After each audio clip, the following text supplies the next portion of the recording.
Hello friends, કેમ છો બધા? સ્વાગત છે મારી ચેનલ પ્રિસલ્સ કિચનમાં. આજે આપણે કાશ્મીરી દમ આલુનું સબ્જી બનાવવાના છીએ. આ દમ આલુનું સબ્જી એ નોર્મલ કરતાં થોડું ડિફરન્ટ હશે. તમને બનાવવાનું ગમશે, ખાવાનું ગમશે અને ખવડાવવાનું ગમશે. તો ચાલો આપણે એની શરૂઆત કરીએ. એના માટે આપણે 500 ગ્રામ જેટલા નાની સાઈઝના પોટેટો લીધા છે. એને મેં સરસ છોલી લઈને ધોઈ લીધા છે. આપણે એને બોઇલ કરીએ.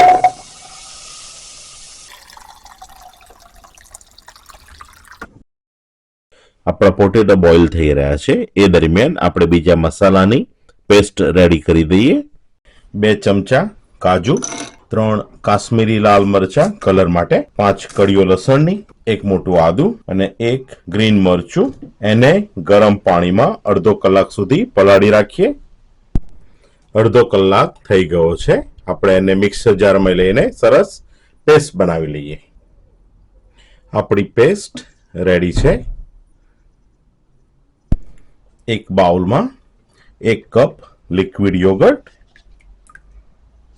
એમાં આપણે બધા સૂકા મસાલા નાખીએ.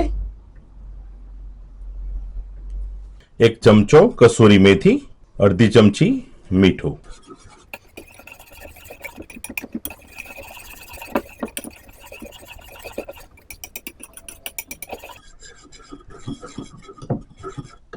એને આપણે સરસ રીતે મિક્સ કરી લઈએ કે જેથી બધા મસાલા દહીંમાં સરસ રીતે મિક્સ થઈ જાય.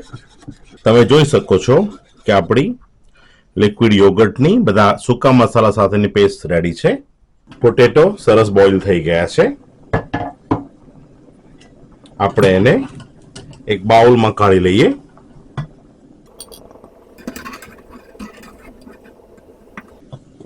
અને ઠંડા થવા દઈએ. બોઇલ કરેલા પોટેટોમાં આપણે આ રીતના ફોર્કની મદદથી નાના નાના કાણા પાડી લઈએ કે જેથી આપણો જે મસાલો હોય બધો એ અંદર સુધી ઉતરે. તમે આ રીતના ફોર્કની મદદથી એમાં કાણા પાડી શકો છો.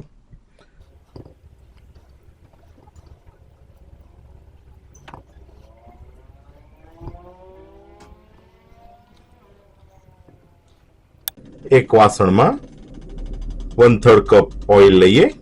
આમાં એક નાનું ચોસલું બટરને સરસ મેલ્ટ થવા દઈએ.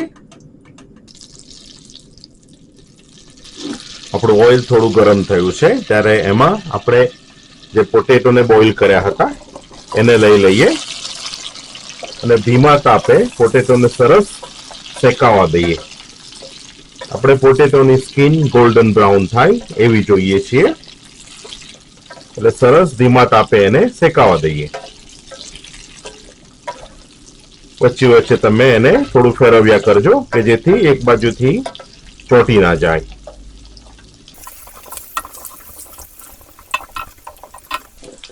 તમે જોઈ શકો છો કે પોટેટો સરસ ગોલ્ડન બ્રાઉન થવા માંડ્યા છે. એક બાજુની સ્કિન પર તમે જોઈ શકો છો સરસ ક્રન્ચી દેખાઈ રહી છે. આપણે એને ઉતારી લઈએ.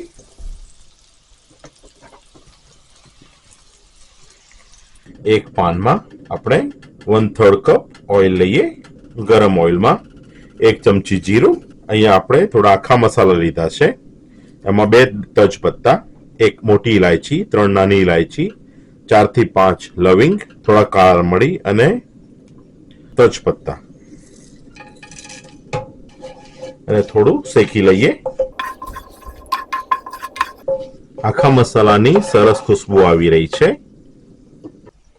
એમાં આપણે લસણ અને કાજુની જે પેસ્ટ રેડી કરી હતી એડ કરીએ.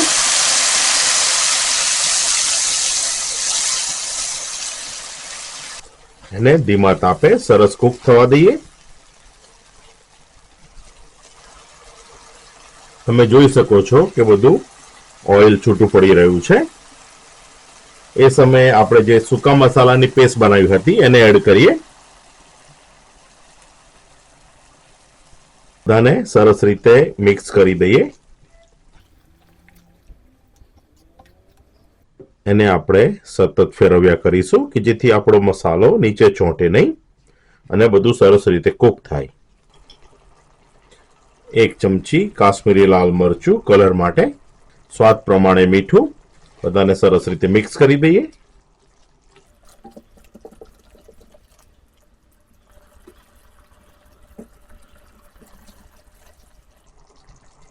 તમે જોઈ શકો છો કે બધું ઓઇલ છૂટું પડી રહ્યું છે. આપણી ગ્રેવી પણ સરસ ચડી ગઈ છે. એમાં આપણે આપણા પોટેટોને એડ કરીએ. બધાને સરસ રીતે મિક્સ કરી દઈએ. મીડિયમ ગેસ ઉપર અને 10 મિનિટ સુધી સરસ થવા દઈએ કે જેથી બધો મસાલો આપણા પોટેટોમાં એડ થાય.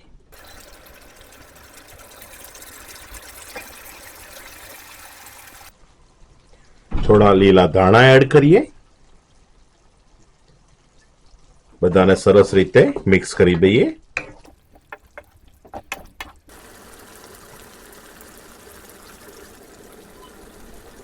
તમે જોઈ શકો છો કે આપણા કાશ્મીરી દમ આલુનું સબ્જી રેડી છે. બહુ જ બ્યુટીફુલ દેખાઈ રહ્યું છે. પોટેટો સરસ ચડી ગયા છે. એની ગ્રેવી પણ સરસ ઠીક થઈ ગઈ છે. તો ચાલો આપણે એને સર્વ કરીએ. ચાલો આપણે એને સરસ ગરમ ગરમ સર્વ કરીએ. બહુ જ લાજવાબ દેખાઈ રહ્યું છે. ગ્રેવી ઉપર થોડા ધાણા સ્પ્રિંકલ કરીએ. તમે જોઈ શકો છો કે આપણા કાશ્મીરી દમ આલુનું સબ્જી રેડી છે.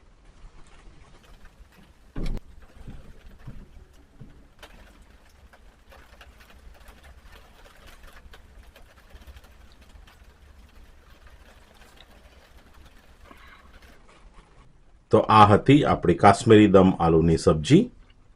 તમારા ઘરે કોઈ આવ્યું હોય અને તમે આ રીતની સબ્જી બનાવશો તો ચોક્કસપણે તમારા વખાણ થશે. જો તમને મારી રેસીપી પસંદ આવતી હોય, મારા વિડીયો પસંદ આવતા હોય તો પ્લીઝ તમે તેને લાઈક કરજો. મારી ચેનલ પ્રિસિલ્સ કિચનને સબસ્ક્રાઇબ કરજો. જો તમે યુટ્યુબમાં મિસ થઈ જાઓ તો મને તમે ફેસબુક પેજ પ્રિસિલ્સ કિચનમાં પણ ફોલો કરી શકો છો. Thank you so much for watching and I will see you with another video. Thank you.